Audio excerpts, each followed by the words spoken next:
একটি সাপ ছিল যে বাস করত রাজকন্যার পেটে এবং প্রতি রাতে সে তাকে নিয়ন্ত্রণ করত। সাপটি তার মুখ থেকে বেরিয়ে আসত, কিছুক্ষণের জন্য জঙ্গলের দিকে যেত, তারপর ফিরে আসত।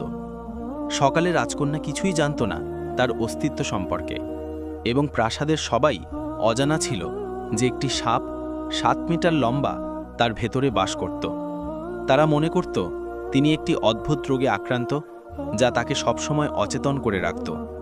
এই সাপটি তার শরীর দখল করে নিয়েছিল এবং তার চেতনার ওপর নিয়ন্ত্রণ করেছিল।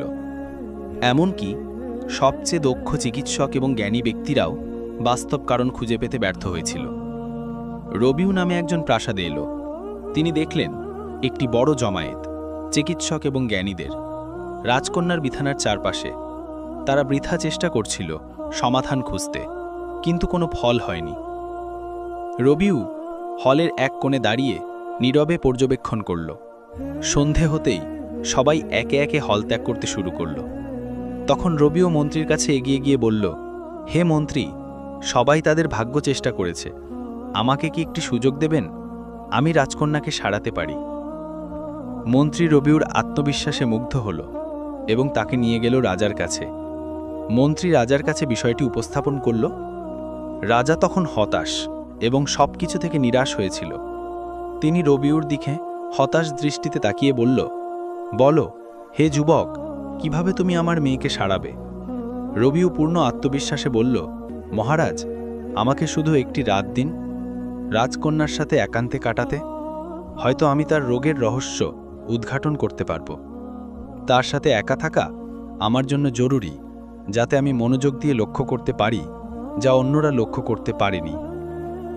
তার হতাশা সত্ত্বেও রবিউর আত্মবিশ্বাসী কথা রাজার হৃদয়ে কিছুটা আশা জাগালো। তিনি তাকে সেই রাতে রাজকন্যার সাথে থাকার অনুমতি দিলেন। রবিউ রাজকন্যার ঘরে প্রবেশ করল এবং পূর্ণ নীরবতায় বসে তাকে দূর থেকে পর্যবেক্ষণ করল, কাছে না গিয়ে। মধ্যরাতে যা ঘটল তা অবিশ্বাস্য।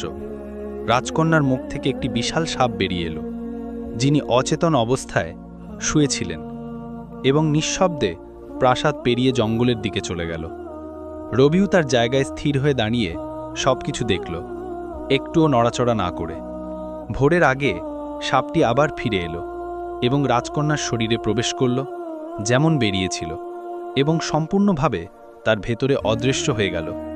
রবিউ সবকিছু দেখল, একটি কথাও না বলে, কিন্তু তার মনে সে সত্যটি বুঝতে পেরেছিল, এই সাপই রাজকন্যার সব কষ্টের মূল। সকাল হতেই রাজা দ্রুত পায়ে ঘরে প্রবেশ করল